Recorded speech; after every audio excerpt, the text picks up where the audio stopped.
Hello everyone. आज हम international business का यूनिट 2 इंटरनेशनल बिजनेस एनवायरनमेंट के topic implication of economic environment for international business को discuss करेंगे। Implication of economic system. An economic system establishes the basic rules regarding the ownership and control of productive resources.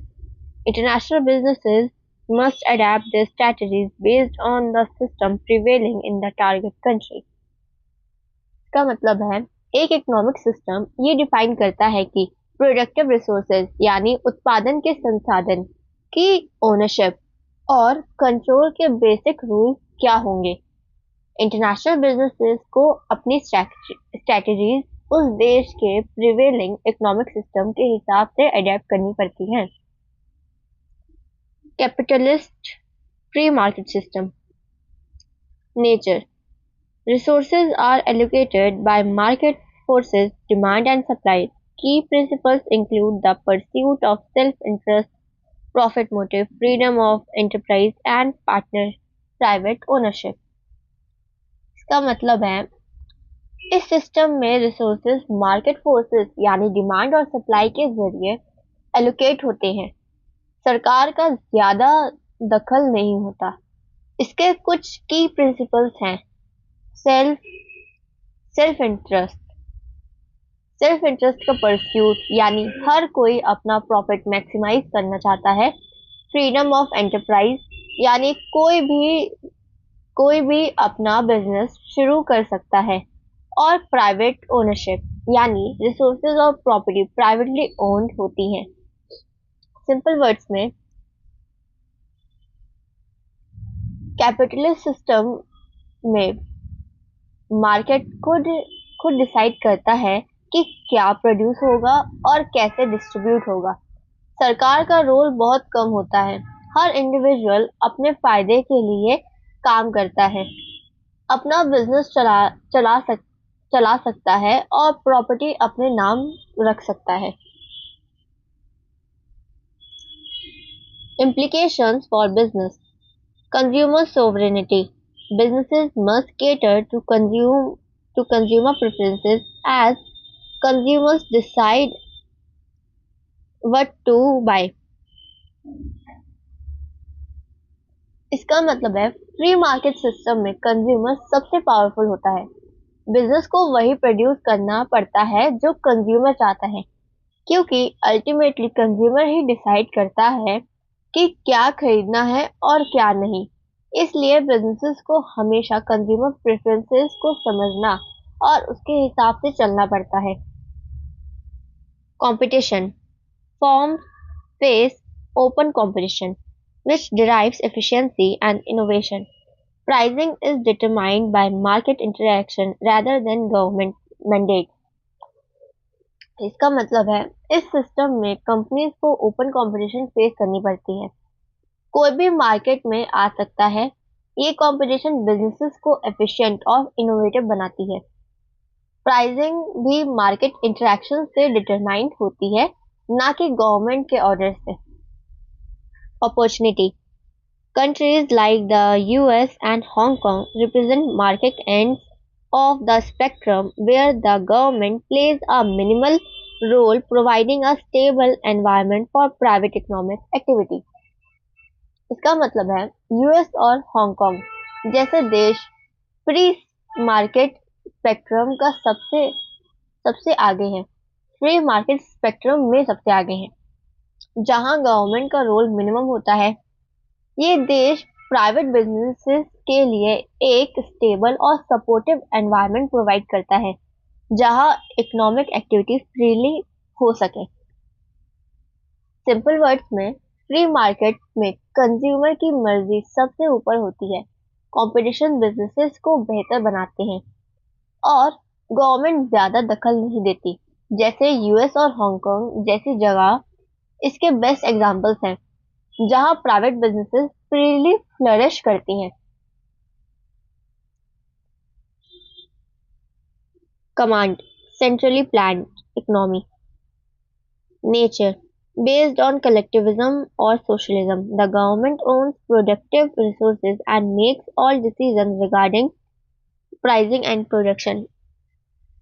इसका मतलब है ये system collectivism और socialism पर based होता है। इसमें सरकार ही सारी प्रोडक्टिव रिसोर्सेज की ओनर होती है और प्राइसिंग और प्रोडक्शन के बारे में सारे डिसीजंस खुद लेती है। कोई प्राइवेट ओनरशिप नहीं होती और मार्केट फोर्सेस का कोई रोल नहीं होता है। Implications for business. Lack of incentives. There is often a lack of incentives for producers, leading to inefficiency, overproduction और inflexibility. इसका मतलब है क्योंकि क्योंकि सब कुछ सरकार कंट्रोल करती है, तो प्रोड्यूसर्स के पास काम करने का कोई पर्सनल इंसेंटिव नहीं होता। इससे इनएफिशिएंसी, ओवर प्रोडक्शन और इनफ्लेक्सिबिलिटी जैसी प्रॉब्लम्स पैदा होती हैं। मतलब लोगों की मेहनत करने की वजह नहीं देखते, क्योंकि उन्हें लोगों को मेहनत करने की वजह नहीं दिखती, क्योंकि उन्हें पर्सनली कोई फायदा नहीं मिलता है। Restricted access. In countries like Cuba and North Korea, the government controls most economic activities, severely limiting opportunities for private international firms. इसका मतलब है क्यूबा और नॉर्थ कोरिया जैसे देशों में सरकार ज्यादातर इकोनॉमिक एक्टिविटीज कंट्रोल करती है। इससे प्राइवेट इंटरनेशनल फर्म्स के लिए वहां काम करने की अपॉर्चुनिटीज बहुत लिमिटेड हो जाती है, क्योंकि मार्केट में एंट्री ही रिस्ट्रिक्टेड होती है। सिंपल वर्ड्स में, कमांड इकोनॉमी में सरकार सब कुछ कंट्रोल करती है, प्रोडक्शन, प्राइसिंग और रिसोर्सेज। इससे प्रोड्यूसर्स में काम करने का मोटिवेशन नहीं होता और इनएफिशिएंसी आती है। क्यूबा और नॉर्थ कोरिया जैसे देशों में प्राइवेट इंटरनेशनल बिजनेसेस के लिए बहुत कम जगह होती है। Mixed economy. Nature combines features of market and command systems. It allows private enterprises in some sectors while retaining significant state ownership in others, often strategic sectors like banking, oil, heavy industry.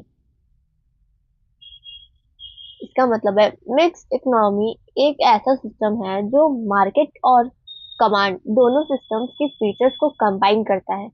इसमें कुछ sectors में private enterprise allowed होती है, लेकिन कुछ strategic sectors जैसे banking, oil और heavy industry में सरकार अपना सिग्निफिकेंट कंट्रोल रखती है। Implications for business. State interaction. Businesses may compete with state-owned enterprises or face regulation in specific sectors. Countries like France, Sweden, India, and Brazil follow this model. इसका मतलब है इसका मतलब है इस सिस्टम में बिजनेसेस को कभी-कभी स्टेट ओन्ड एंटरप्राइजेस के साथ compete करना पड़ता है, या फिर स्पेसिफिक सेक्टर में गवर्नमेंट रेगुलेशन फेस करनी पड़ती है। फ्रांस, स्वीडन, इंडिया और ब्राजील जैसे देश की मॉडल को फॉलो करते हैं इन जैसे देश इस मॉडल को फॉलो करते हैं। Social welfare. High importance is often placed on social welfare, which may influence tax structure and fiscal policies. इसका मतलब है मिक्स्ड इकोनॉमी में सोशल वेलफेयर को बहुत इंपॉर्टेंस दी जाती है। इसका सीधा असर टैक्स स्ट्रक्चर और फिस्कल पॉलिसीज पर पड़ता है। मतलब गवर्नमेंट लोक कल्याण के लिए ज्यादा टैक्सेस ले सकती है और उस पैसे को पब्लिक सर्विसेज पर खर्च करती है। सिंपल वर्ड्स में, मिक्स्ड इकोनॉमी में कुछ काम प्राइवेट सेक्टर करता है और कुछ सरकार खुद कंट्रोल करती है। बिजनेसेस को गवर्नमेंट कंपनी से compete करना पड़ता है और रेगुलेशंस भी फॉलो करने पड़ते हैं। इंडिया और फ्रांस जैसी कंट्रीज इस मॉडल को फॉलो करती है और यहाँ सोशल वेलफेयर को भी बहुत इंपॉर्टेंस दी जाती है। Transition economy. Nature. Economies shifting from a command to a market system.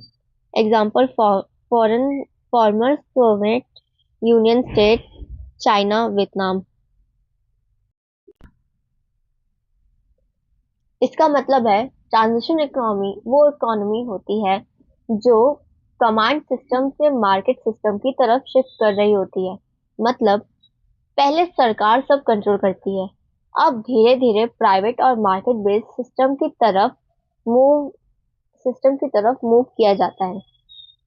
इसके एग्जांपल्स है former Soviet union state like China और वियतनाम।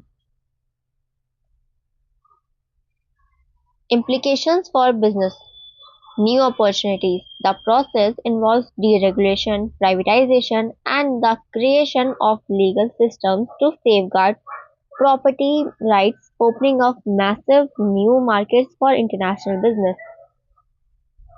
इसका मतलब है इस ट्रांजिशन प्रोसेस में डीरेगुलेशन यानी रूल्स कम होना, प्राइवेटाइजेशन यानी सरकारी कंपनीज का प्राइवेट होना और लीगल सिस्टम्स का बनना जो प्रॉपर्टी राइट्स को सेफगार्ड करे, ये सब होता है।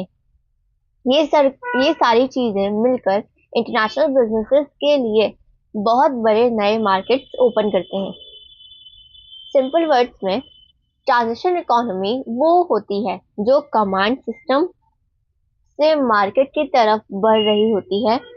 इस प्रोसेस में डीरेगुलेशन और प्राइवेटाइजेशन होते हैं जो इंटरनेशनल बिजनेसेस के लिए नई और बड़ी अपॉर्चुनिटीज क्रिएट करती हैं।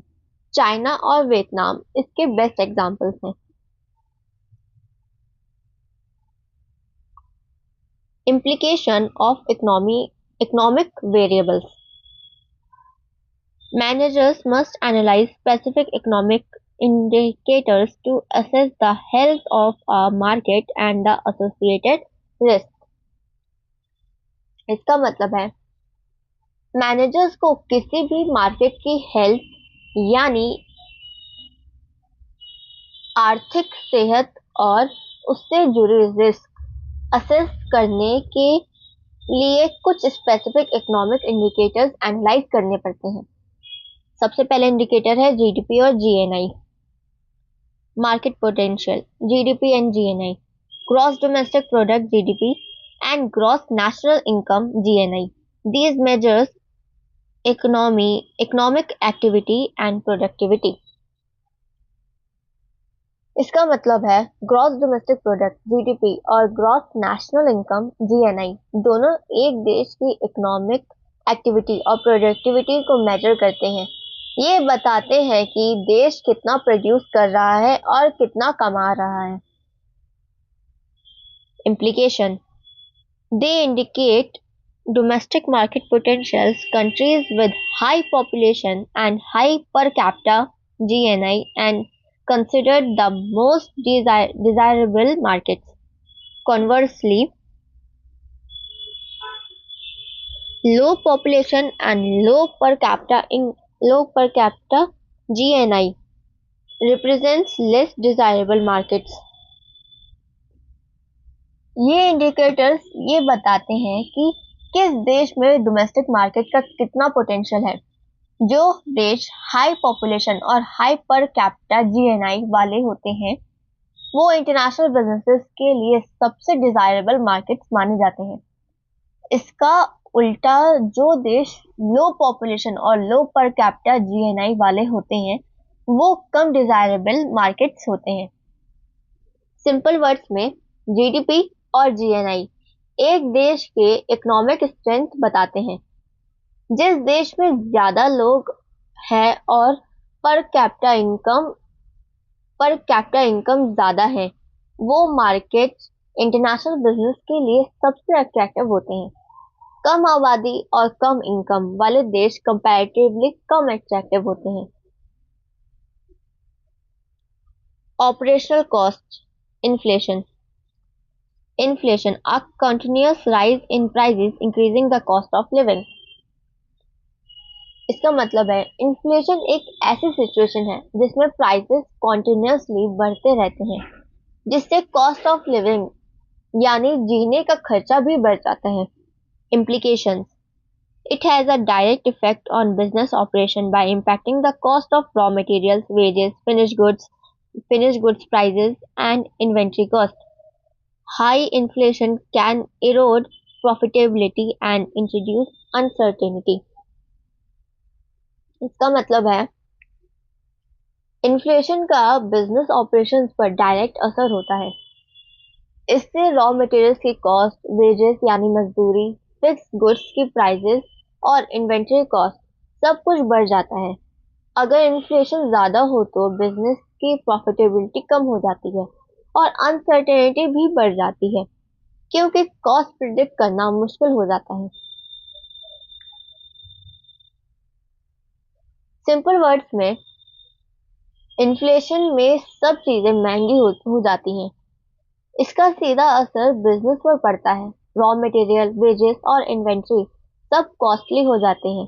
ज़्यादा इन्फ्लेशन बिजनेस के प्रॉफिट को खा जाती है और फ्यूचर प्लानिंग मुश्किल हो जाती है। इकोनॉमिक स्टेबिलिटी, डेट और बीओपी। इकोनॉमिक डेट मेजर्स अ कंट्रीज बोरोइंग। इसका मतलब है इकोनॉमिक डेट एक देश की बोरोइंग्स यानी उधार लेने की मेजर होती है। मतलब उस देश ने कितना कर्जा ले रखा है। Implications: Increasing debt levels lead to instability and can slow down economic growth, posing a risk to foreign investors. इसका मतलब है जब किसी देश का डेब्ट लेवल बढ़ता है तो इकोनॉमिक इंस्टेबिलिटी आने लगती है और इकोनॉमिक ग्रोथ स्लो हो जाती है। ये फॉरेन इन्वेस्टर्स के लिए एक बड़ा रिस्क होता है क्योंकि उनका पैसा अनसेफ हो सकता है। Balance of payment (BOP) records transactions with the rest of the world.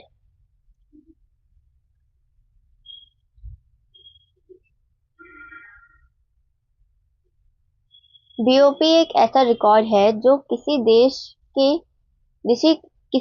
के बाकी दुनिया के साथ सारे ट्रांजैक्शंस ट्रैक करता है। यानी कितना पैसा अंदर आया और कितना बाहर गया। Implication: A surplus indicates foreign exchange inflows stability, while a deficit indicates foreign exchange scarcity, which is a matter of concern for international firms regarding profit repatriation or currency stability. इसका मतलब है अगर बीओपी में surplus है तो इसका मतलब foreign exchange inflow ज़्यादा है जो स्टेबिलिटी इंडिकेट करता है। लेकिन अगर डेफिसिट है तो फॉरेन एक्सचेंज की कमी होती है। ये इंटरनेशनल फर्म के लिए कंसर्न होता है क्योंकि प्रॉफिट रिपैट्रिएशन यानी अपना पैसा वापस लेना और करेंसी स्टेबिलिटी दोनों अफेक्टेड होते हैं। सिंपल वर्ड्स में ज़्यादा डेब्ट देश को अनस्टेबल बनाता है और इन्वेस्टर्स को रिस्क फील होता है। बीओपी सरप्लस स्टेबिलिटी दिखाता है जबकि डेफिसिट में फॉरेन एक्सचेंज की कमी होती है जो इंटरनेशनल कंपनीज के लिए पैसा वापस लेने में मुश्किल क्रिएट करता है। बीओपी आपके सिलेबस में नहीं है, बीकॉम ऑनर्स वालों के सिलेबस में है। Development status (SDI) Human Development Index (HDI) a ranking tool based on life expectancy, literacy and educational attainment, not just monetary measures.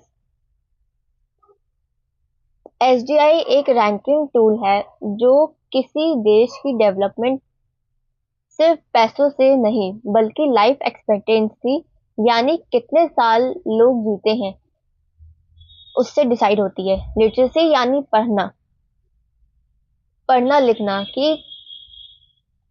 लिखना वो बताता है और एजुकेशनल अटेनमेंट यानी शिक्षा का स्टार इन तीनों के बेसिस पर मेजर करता है। Implication: it helps businesses assess the quality of the workforce and the general standard of living, which affects demand patterns. SGI businesses को ये असेस करने में मदद करता है कि उस देश की वर्कफोर्स की क्वालिटी कैसी है और वहाँ का जनरल स्टैंडर्ड ऑफ लिविंग क्या है। ये डायरेक्टली डिमांड पैटर्न्स को अफेक्ट करता है, मतलब लोग क्या खरीदेंगे और कितना खरीदेंगे। सिंपल वर्ड्स में एसजीआई सिर्फ जीडीपी नहीं, बल्कि एजुकेशनल, हेल्थ और स्टैंडर्ड ऑफ लिविंग देश का कैसा है, देश की डेवलपमेंट मेजर करता है। बिजनेसेस इससे समझाते हैं कि वर्कफोर्स कितने स्किल्ड हैं और लोगों की परचेजिंग कैपेसिटी और नीड क्या है। Trade inflows, exchange rate. Exchange rate, the price of domestic currency in terms of foreign currency.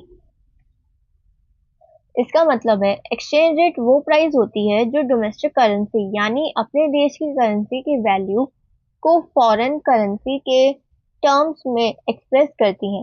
मतलब एक देश की करेंसी दूसरे देश की करेंसी के मुकाबले कितनी वर्थ है। Implication: it is crucial variable as it determines the inflows and outflows of foreign exchange for trade and investment fluctuation. Fluctuations can significantly alter the profitability of exports and imports.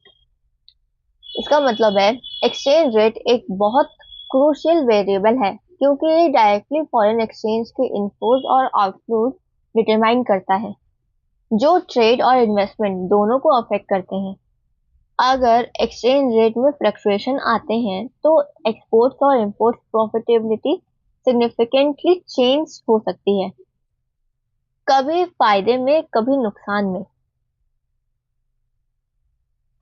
Simple words में exchange rate बताता है कि अपनी currency दूसरे देश की currency के comparison में कितने वैल्यूएबल है। अगर ये रेट ऊपर नीचे होता रहता है तो इंपोर्ट एक्सपोर्ट का बिजनेस डायरेक्टली अफेक्टेड होता है और प्रॉफिटेबिलिटी भी बढ़ती घटती रहती है।